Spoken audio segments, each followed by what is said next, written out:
18th August 2024 Punjab లోని రోపడ్ ఏరియాలో పోలీసులకి ఒక డెడ్ బాడీ దొరికింది. చనిపోయిన వ్యక్తి పేరు మనీందర్ సింగ్. తన ఏజ్ 37 అండ్ అతను ఒక టీ స్టాల్ ఓనర్. స్టార్టింగ్ లో పోలీసులకు అసలు అర్థం కాలేదు, ఒక నార్మల్ టీ స్టాల్ ఓనర్ ని ఎవరైనా ఎందుకు చంపుతారు. అది తెలుసుకోవడానికి పోలీసులు ఇన్వెస్టిగేషన్ ని స్టార్ట్ చేశారు. కొంత ఇన్వెస్టిగేషన్ చేశాక పోలీసులకు అర్థమైంది ఏంటంటే మనీందర్ సింగ్ ని ఎవరో హత్య చేసి తన ఫోన్ తీసుకెళ్లిపోయారు. అండ్ ఈ ఫోన్ ద్వారానే ఆ మర్డరర్ పోలీసులకి దొరికిపోయాడు. ఆ దొరికిపోయిన క్రిమినల్ ని ఫర్దర్ ఇంటరాగేట్ చేసిన పోలీసులు అతను చెప్పిన సమాధానాలు విని లిటరల్ గా షాక్ అయిపోయారు. ఎందుకంటే ఆ మర్డర్ కేసులో దొరికిపోయిన వ్యక్తి ఒక మామూలు వ్యక్తి కాదు, అతను ఒక సీరియల్ కిల్లర్. అండ్ అతను 11కు పైగా హత్యలు చేశాడు. So let's learn more about today's case. Ram Swaroop.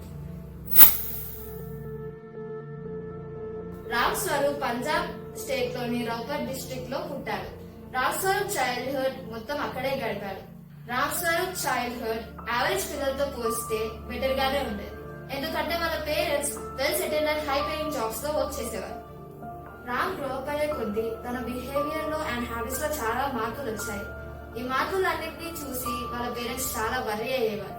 కొన్నిసార్లు వాళ్ళ పేరెంట్స్ ఇంట్లో లేనప్పుడు తన అమ్మాయిల డ్రెస్సెస్ వేసుకోవడం అండ్ మేకప్ కూడా ట్రై చేయడం స్టార్ట్ చేశాడు. All these things made Ram very happy from the inside. One fine day ఈ పనులు చేస్తుండగా రామ్ వాళ్ళ పేరెంట్స్ కి రెడ్ హ్యాండెడ్ గా దొరికిపోయాడు.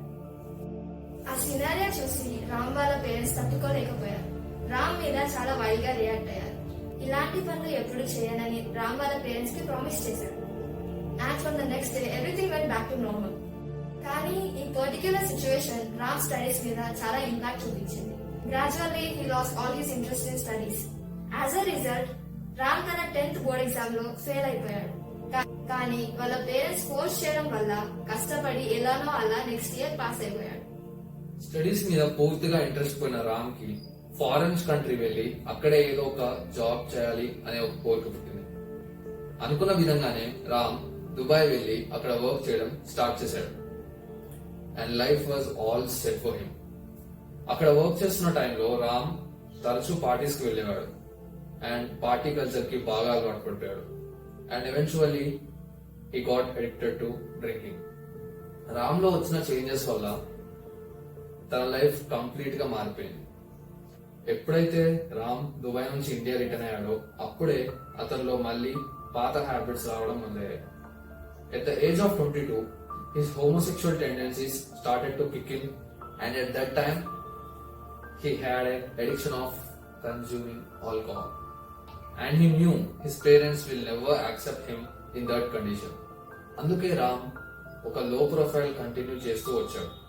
ఈ టైంలోనే రామ్ వాళ్ళ parents and his family members కలిసి రామ్ కి మ్యారేజ్ చేశారు. విత్ ద టైం తన ఎడిక్షన్స్ అన్ని పక్కన పెట్టి రామ్ ఒక హ్యాపీ మ్యారీడ్ లైఫ్ కంటిన్యూ చేస్తూ వచ్చాడు. రెస్పాన్సిబిలిటీస్ పెరగడంతో రామ్ పంజాబ్ లోనే చిన్న చిన్న జాబ్స్ చేస్తూ వచ్చాడు. తన లైఫ్ ఒక స్టేబుల్ అండ్ స్మూత్ రైడ్ లా ఉండేది. As the years gone by Ram కి మళ్ళీ ఆల్కహాల్ అడిక్షన్ స్టార్ట్ అయింది. బాగా డ్రింక్ చేసి తన కొలీగ్స్ తో ఇంకా వాళ్ళ నైబర్స్ తో తరచూ గొడవ పడుతూ ఉండేవాడు. హోమోసెక్షువల్ ఫీలింగ్స్ వల్ల రామ్ తన వైఫ్ తో కూడా హ్యాపీగా ఉండేవాడు కాదు. హోమోసెక్షువల్ బిహేవియర్స్ అండ్ తన డ్రింకింగ్ హ్యాబిట్స్ తట్టుకోలేక రామ్ వాళ్ళ పేరెంట్స్ తనని 2022లో ఇంట్లో నుంచి బయటికి తరిమేశారు. ఈ సంఘటన తర్వాత రామ్ కి బయట వెళ్లి ఏం చేయాలో తెలియక అక్కడ ఇక్కడ పిచ్చోలా తిరుగుతూ తన సేవింగ్స్ మొత్తాన్ని తాగడానికే వాడేశాడు. తన సేవింగ్స్ తగ్గుతూ రావడంతో రామ్ కి ఒక విషయం బాగా అర్థమైంది. తను సర్వైవ్ అవ్వాలంటే తను ఏదో ఒక పని చేసుకోవాలి. అప్పుడే రామ్ ఒక విషయాన్ని గమనించాడు. స్పెసిఫికల్లీ రామ్ ఉంటున్న ఏరియాలో హోమోసెక్షువల్స్ అందరూ సెక్స్ వర్కర్స్ లేదా ప్రాస్టిట్యూట్ గా వర్క్ చేసేవాళ్ళు. తను కూడా అలానే చేయాలనుకున్నాడు. During the day time Ram అందరిలాగానే నార్మల్ జాబ్స్ చేసుకుంటూ ఉండేవాడు.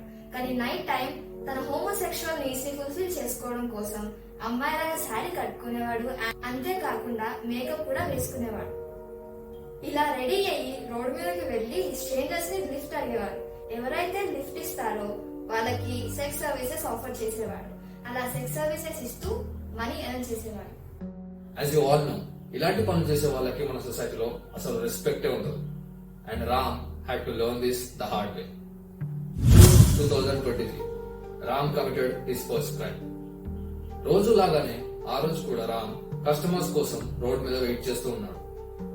ఇంతలోనే ఒక అతను వచ్చి రామ్ కి లిఫ్ట్ ఇచ్చాడు.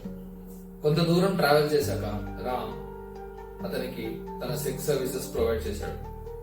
అండ్ అతను కూడా ఇష్టపూర్వకంగానే ఆ సర్వీసెస్ ని తీసుకున్నాడు. కానీ వాళ్ళు ముందు మాట్లాడుకున్న అమౌంట్ కంటే అతను తక్కువ పే చేశాడు. దీంతో రామ్ కి ఇంకా ఆ వ్యక్తికి మధ్య గొడవ స్టార్ట్ అయింది. కోపంలో రామ్ తన దగ్గర ఉన్న మఫ్లర్ తో అతన్ని గొంతు నిమిరి చంపేశాడు. చంపిన తర్వాత కూడా రామ్ కి కోపం తగ్గలేదు. తన దగ్గర ఉన్న ఒక షార్ప్ ఆబ్జెక్ట్ తో అతని బాడీ మీద నమ్మక ద్రోహి అని పంజాబ్ లో రాశాడు. And this was the pattern for his killing spree. Killings అన్నిటిలో రామ్ తన మఫ్లర్ తోనే కాకుండా స్టోన్స్, కత్తులు అండ్ డిఫరెంట్ ఐటమ్స్ తో పని కానిచ్చేసేవాడు. ఇలా జూన్ 2023 నుండి డిసెంబర్ 2024 వరకు రామ్ ఎంతో మందిని బలి తీసుకున్నాడు. తన కస్టమర్స్ దగ్గరికి వెళ్లే ముందు అతను బాగా తాగే వెళ్లేవాడు. అండ్ తన కిల్లింగ్స్ కి మెయిన్ గా 3 రీజన్స్ చెప్పాడు. Anyone that mocks Ram's sexuality. 2. Anyone that insults Ram's sexuality. And 3. Less money provided for his services. Investigation లో ఈ మర్డర్స్ అన్ని తనకి తెలియకుండానే చేశానని రామ్ పోలీసులతో చెప్పాడు. అంతేకాకుండా చంపేసిన తర్వాత రామ్ చనిపోయిన వ్యక్తి కాళ్ళ మీద పడి తనను క్షమించమని ఏడ్చేవాడంట. जानबूझ के नहीं मारे। हाँ, अफसोस है जो कितना हम तक धीरे वाले गए उसमें